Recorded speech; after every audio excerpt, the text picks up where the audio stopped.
is a big Mississippi River bass right there. All right, folks, we just wrapped up the final event of the Tackle Warehouse Invitational season on the Mississippi River. Matt Stefan got it done. Big first win. Congratulations, man. Thanks, Jody. This is amazing. I'm so happy to do it on the river. Dude, it was a really tense week, especially at the very end. And I don't think you thought you had this thing won, maybe at any point. But, dude, congratulations. I mean, it must feel great. It is an amazing thing to cap off my career at this point. And I never did think I had it won. I never thought I had it won until I thought we were going to get locked out. Then you're like, oh man, maybe I have it? Then I was like, oh man, I have it, but it's not going to go official in the record books because I'm going to have to dump my fish back. All right, well, can we go back out, catch a few more fish, not even worry about locks, and get into the whole story? Let's do it. All right, let's go.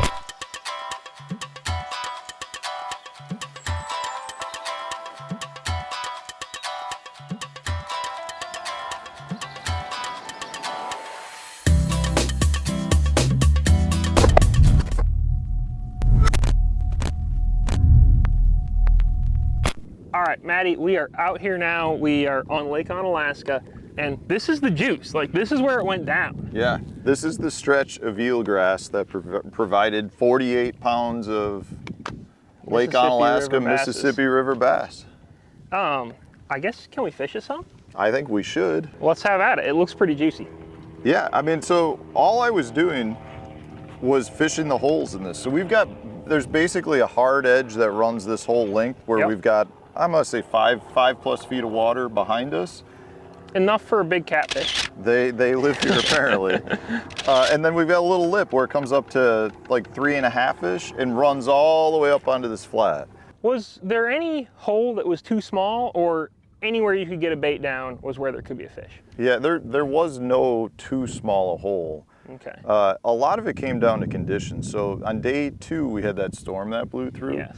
I couldn't see anything. We had the waves were too big. So I actually bailed and went and fished some wing dams and caught one really nice smallmouth doing that. A couple other keepers that allowed me to kind of settle down, come back, and really just kind of be patient. But from a hole standpoint, if I could see the hole, generally speaking, if you could see the hole, there's a bigger hole than you think because the eelgrass hits the surface and it folds over. So, if you saw a 2-foot hole, it probably was more like a 4-foot hole. So it was definitely big enough. The one key though that I did see each day was the length of time. The first day, the fish ate it not instantly, but halfway down on the fall. So within a second or two. The second 2 days, the second day they wanted it like on the bottom, not moving. And the third day I got a lot of them where I'd let it go and then you give it a couple of snaps and then they'd eat it when you popped it. Like that one. Did you see that? He bit it exactly, like I moved it a little bit and that was exactly when he bit it. Really? Yeah. Like then, you described that and then it happened. God, Maddie, you're the best. And then at this point, like I had a lot of people who are like, so you're fishing light tackle in the eelgrass, but this eelgrass, it just folds. Like, yeah, this eelgrass is extremely limber, and I just let the fish cut right through. I mean, this is not a tournament caliber fish. That's not even a keeper, but it's like it's a pound and a half, 13 That's how you do it right there. It's that easy. It is. Maddie, you're the best guide ever. So we're out here, we're throwing our wacky rigs. It's all, holes, it's shallow, there's grass, it's like finesse, but there's some cover around. What was the lowdown? Like, what exactly were you using this week? Yeah, we kept it simple. It really is just a straight wacky rig. I got a lot of questions where people thought it was weedless, but I'm using just a finesse wide gap, You're just dealing with it. Dealing with it. The grass is really soft, so you can snap it out pretty clean. I've got a 10-pound Berkeley 100% fluorocarbon leader, which I actually went with a lot shorter leader than I normally would. It's probably only about I'll say about an 8-foot leader. Okay. And then I've got 10-pound Berkeley X9 mainline, braid mainline on it. And then, just kept it pretty simple. It's just a light medium action NSJ 872 MHX blank that I built. And so it's a 7'3", light medium rod. So it had definitely the backbone to get the fish out of the grass, but in reality, I was just letting the fish kind of tear through the grass on their own. So pretty straightforward. Our bait of choice was the 5-inch Berkeley Max Scent, the General. And then I didn't seem like color mattered that much. I will say, when it was overcast, I went with black and blue. Yeah. When it was sunny, I threw more of like the green pumpkin or green pumpkin watermelon laminate. I also did catch some though on a purple as well. So that was kind of like I did mix it up a little bit, but definitely I felt like the darker colors were working better in the lower light conditions. But day 3, I also felt like the water, there was more sediment in the water. And I don't know if that was from the rain we had the morning of day 2. Okay. And maybe, you know, we had just some water coming down that was a little bit off colored, or potentially from the boat traffic. But I did catch some fish on the black and blue because of that as well on the first day, even with the sunny conditions. But Matt, one of the things about the river is that you got to deal with locks, right? Yeah. And obviously you're kind of an old hand at that. Like, you've run up and down a number of times. But I think there was also like some kind of delay basically every morning in getting up here. Why? Was this just the best area you found? You felt like it had the most potential and you were going regardless? Or did you have a real calculus to knowing how much time you needed to come up here versus just stay right at home in Pool 8, where you've fished a lot, you've done well there a lot? well, the issue was I didn't have anything in Pool 8. It just wasn't. I was either going to Pool 9 or I was coming to Pool 7. And Pool 9, you're adding in another 20 plus miles of running time. So you actually lose more time to go down there. And from a lock standpoint, it really, you would think it would be about the same. Going up to Pool 7, had issues every day, both locking up and locking back. Yeah. Pool 9 never had any issues. So they rolled in and out. It was beautiful for them all the time. Yeah, they really didn't suffer at all. But because my choice one way or the other was locking, I just felt like I was going to save a little bit more time going to 7, which really didn't end up happening. Didn't end up happening. But you went to the winning fish, so. Well, yeah, I had the spot I had here, I felt like I could settle down and fish. This Pool 9 was all wing dam related, and I knew the guys going to Pool 9 were all going to be hitting the same thing. So it was one of those things where if you got in a bad rotation or the smallmouth decided not to show up, it could be a bad one. And I had nothing else to go to. Pool 7, I had some wing dams, I had one little backwater spot, I had some schooling fish, you know, that I knew other people had found, but I had options. Yeah. So if I locked up here, it wasn't like I was a one-trick pony. So from that standpoint, that's why I came to 7. You know, I thought I was shooting for 12 to 14 pounds here. I thought Pool 9 was more like 11 to 12, maybe high end 13. And that's really what it came down to. I would rather be doing this than fishing wing dams. Just because it's a little steadier, a little more stable. And the lock, Oh! You wanted it twitched. The lock really which lock to go through had nothing to do with my decision. It was all about where you felt like it was the best place for you to be. Yeah. And a lot of other people made that similar decision. I mean, Pool 7 really played in this tournament. Yeah, Pool 7 was, you know, I feel like every year, there he is. Get him! Yes. Folks at home, this is Matt Stefan, just probably working on like a 5-pounder. No. I mean, it's like boiling around. It looks kind of big. They all feel big though. And this was the thing, like every fight was just like, I'm gonna let them just kind of swim around and pull, and they just cut themselves through it. And sometimes they got balled up, which I was fine with. It looks big. I think he's a decent one, but not that big. Okay. I'm waiting, I'm ready. Oh yeah, it's not that big, everyone. But it is, I believe, a keeper. Oh yeah, he's a keeper. It's probably a 2.5. You know, that was the other thing with these fish. You might have caught him before. The other thing with the decision to come up here was these fish are thick thick across, Yep. and they're thick in the back. They're much They're healthier super healthy than the fish that I saw in pool 8 and pool 9. And because of that, that's a 2.5 pounder. He doesn't look like it, but I'll guarantee you that's a 2.5 pounder. if you put them on the scale. If we put him on the Bubba scale, that's what he would weigh. Well, All right. nice fish. I like that you actually managed to catch one here. That's key. So I didn't think it could be done. Let's get him back. Tell me about the final minutes of day 3, because you, Steve Lopez, Tom Mansour, Nick Trim, like literally half the top 10 are up here, and there's kind of minutes to go. What was that like? It was some of the most riveting live of the year, honestly. Jody, it was emotional. Like all of us, we all got together, everyone's talking like, are we gonna get through, are we not? This is an hour and a half before weigh-in. Yeah. And after waiting for an hour, like it was funny, like everyone kind of just separated a little bit, and it was like, I just want to be by myself. Like I don't want to talk to anybody. For me, for Steve and I, we didn't know, we knew like, some of the local guys, like we knew Nick Trim had a giant bag, and Mike could come in with a big bag. Yeah. I think he finished 3rd. Tom's sitting there with a big bag. There was a lot of money in our live wells. Yes. That we knew several of us had a legitimate shot at winning.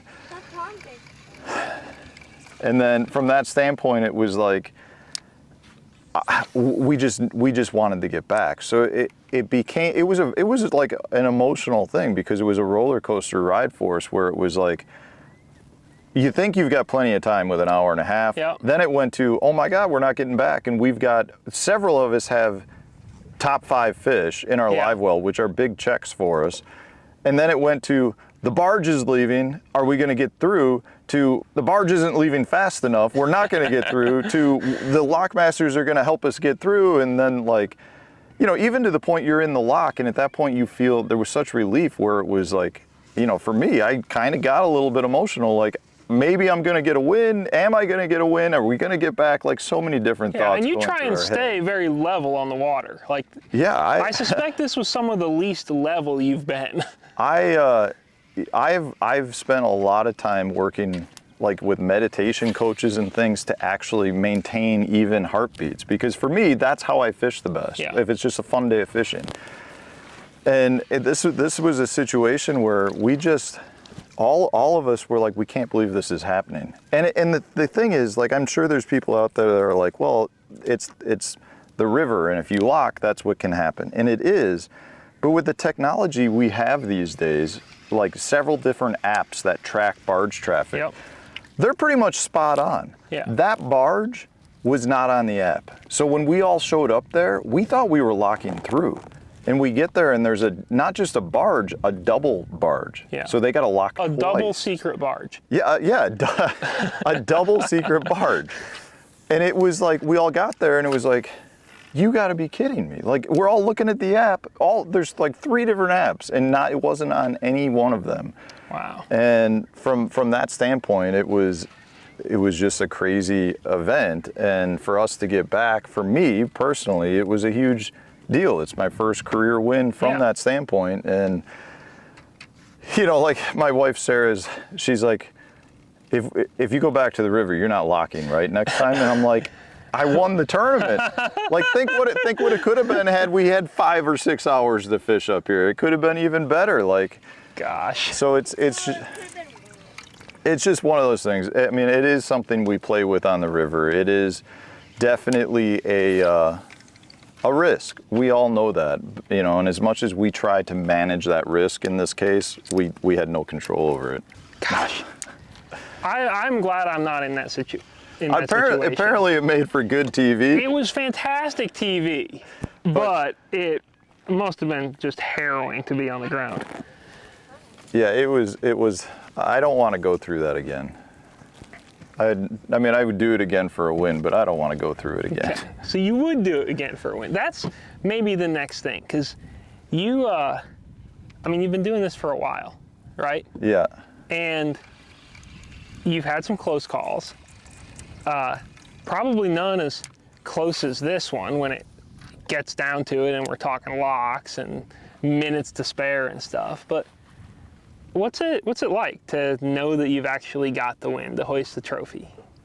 I mean, at this point, it's a few hours old, but it's a Oh my God. it's a very surreal feeling.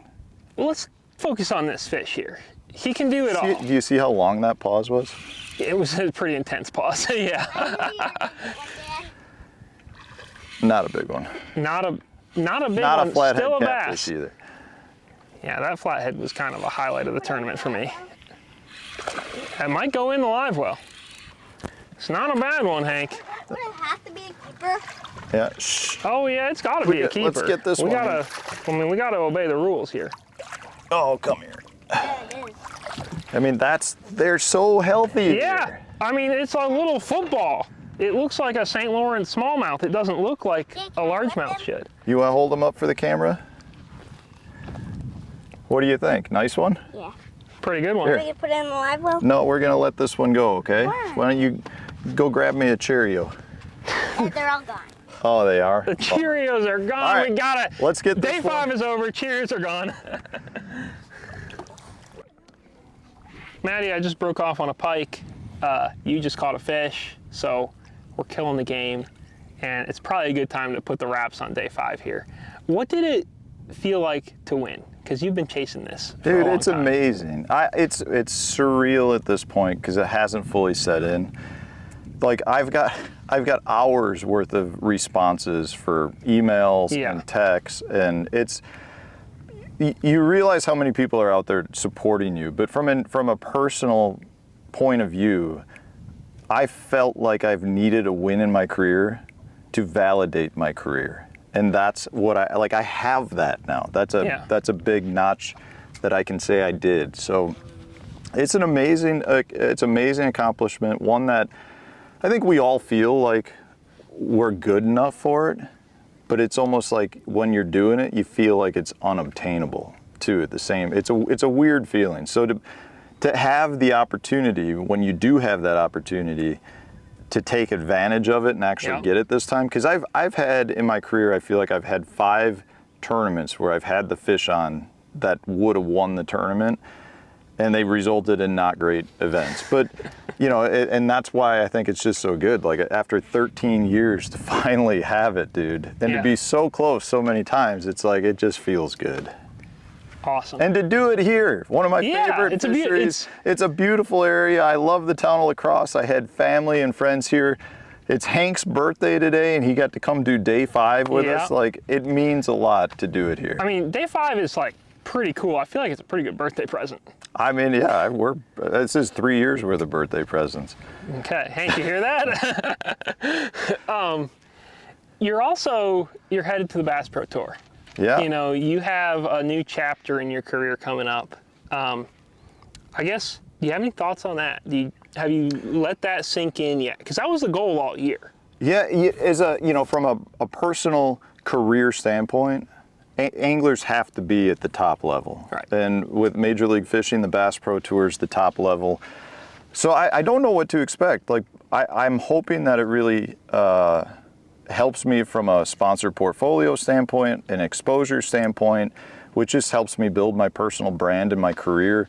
But I can't sit here and say I've put all this time into thinking about what it actually entails and how I want to approach it. I'm looking forward to fishing against a bunch of guys that I consider friends, that I've used to fish against, haven't seen with, but it's going to be all different because I got to figure out who I'm traveling with and what it's going to entail. I mean, I just found out the Red Crest is actually the one in March, I think, that I'm fishing. Yeah. I thought it was like still a year off. So that one. Oh no, you can start tying up now. Yeah, that one's not actually.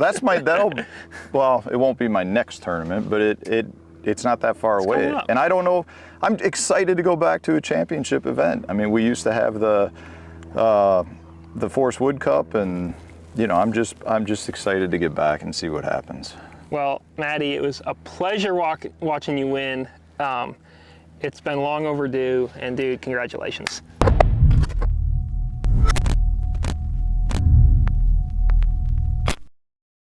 Hank's got one? Oh my God. It kind of looks like a big one. How's he feel? Good. Oh, it's a pike. It's a pike. Oh man. The know, worst that's- kind of fish. I'll get him, Hank. Can I at least him? That's the, Lacrosse special right there. got him? Hold him over toward Rob. Yep, show him the rub. Yeah. Nice fish.